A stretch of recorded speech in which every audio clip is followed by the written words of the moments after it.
महापारेषण कंपनीद्वारे धोत्री ते कुंभारी energy private limited Pune यांच्याकडून 32 केव्हीचे अतिउच्च दाब 34 मनोरे उभारत साधारणतः 70 शेतकऱ्यांच्या शेतातून वाहिनीचे काम पूर्ण केले आहे।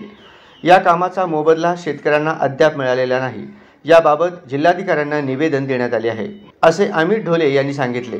धोत्री ते कुंभारी सबस्टेशन पर्यंतच्या 132 केव्ही अतिउच्च दाब पारेषण वाहिन्यांसाठी उभारण्यात आलेल्या मनोऱ्याने व्याप्त जमीन व वाहिनीच्या पट्ट्याखालील जमिनीच्या नुकसान भरपाईपोटी मोबदला तातडीने द्यावा, अन्यथा दिनांक 15 ऑगस्ट 2024 रोजी आमच्या शेत जमिनीतील मनोऱ्याखाली आत्मदहन करणार आहे, असा इशारा कुंभारी, करदेहळ्ळी, दरगणहळ्ळी, शिरपणहळ्ळी येथील बाधित शेतकऱ्यांनी पत्रकार परिषदेत सदर माहिती दिला आहे। शेत जमिनीतील मनोऱ्याखाली आमचे शेतकरी आत्मदहन करणार आहेत। त्याची कारण जी आहेत प्रामुख्याने, आणि हा 132 केव्हीचा अतिउच्च दाबाचा जे विद्युत वाहिन्यांसाठी जे मनोरे उभारलेले आहेत, त्याला आपण टॉवर म्हणतो, अशा टॉवरच्या गेल्या 6 महिन्याच्या कालावधीमध्ये म्हणजे 1 डिसेंबर पासून 22 पासून या कामाचं सुरुवात झाली होती। शेतकऱ्याला मिसगाईड करत, मिसलिडिंग करत इथपर्यंत त्यांनी आणलंय। ऍक्च्युली शेतकऱ्याला इतका मोठा त्यांनी अन्याय केलाय की शेतकरी 6 वाजेपर्यंत रानात थांबायचे, 6च्या नंतर पुन्हा रात्रीच्याला येऊन ही लोक काम करून जायचे। ज्यावेळेस आमची यांच्याबरोबर चर्चा झाली त्यावेळेस त्यांना भूसंपादन प्रक्रिया वगैरे काय कायदेशीर बाबी माहीत नव्हत्या।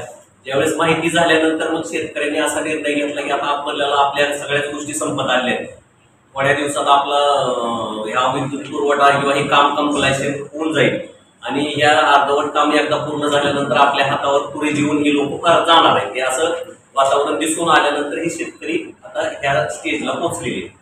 तर अशा स्थितीमध्ये हा जो कामाचा जो म्हणजे जे आणण्याचा पाडा आहे, हे आमचे सहकारी ढोले साहेब, अमितजी ढोले साहेब हे वाचतील, ते सांगतील।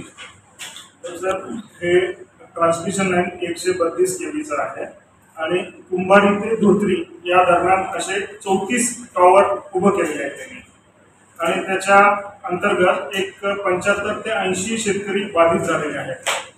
तर हे काम करताना पूर्णतः बेकायदेशीरपणे हे काम केलेलं आहे, कारण आम्हालाही जी नंतर मिळाला त्यात बरेचसे बाबी असे उल्लेख आहेत की अगोदर जो इंटिमेशन लेटर दिलं पाहिजे शेतकऱ्यांना तो त्यांनी दिलेला नाही, आणि दुसरी गोष्ट म्हणजे 100 रुपये स्टॅम्प पेपरवरती शेतकऱ्यांबरोबर करार केलं पाहिजे, तेही करार केलेले नाही। आणि अगोदर एक मूल्यांकन समिती नेमतात ज्याचे अध्यक्ष प्रांत असतात, तर ते प्रांत अधिकारी ठरवतात की बाबा हे शेतकऱ्यांना किती मोबदला दिला पाहिजे। हे सगळ्या गोष्टी कामं होण्यापूर्वीच शेतकऱ्यांना पूर्ण मोबदला दिला पाहिजे, पण तसं न करता आता जवळजवळ 99% काम पूर्ण झालेलं आहे आणि ह्यांनी मोबदल्याचं काही बोलायला तयार नाही। विचारलं तर अजून मीटिंग होणार आहे, मीटिंगमध्ये ठरवलं जाईल, असं तसं वेळोवेळीचे उत्तर देतात। आम्ही बरेचसे निवेदन वगैरे दिलं तरी पण त्याला काही सकारात्मक उत्तर आम्हाला भेटलेलं नाही, म्हणून आम्ही हे असं 15 ऑगस्टला आत्मदहनाचा निर्णय घेतलेला आहे। या पत्रकार परिषदेस महारुद्र जाधव, संजय प्रकल्प, कृष्णात पवार, कोंडिबा पोळ, गणेश मगे आदी उपस्थित होते।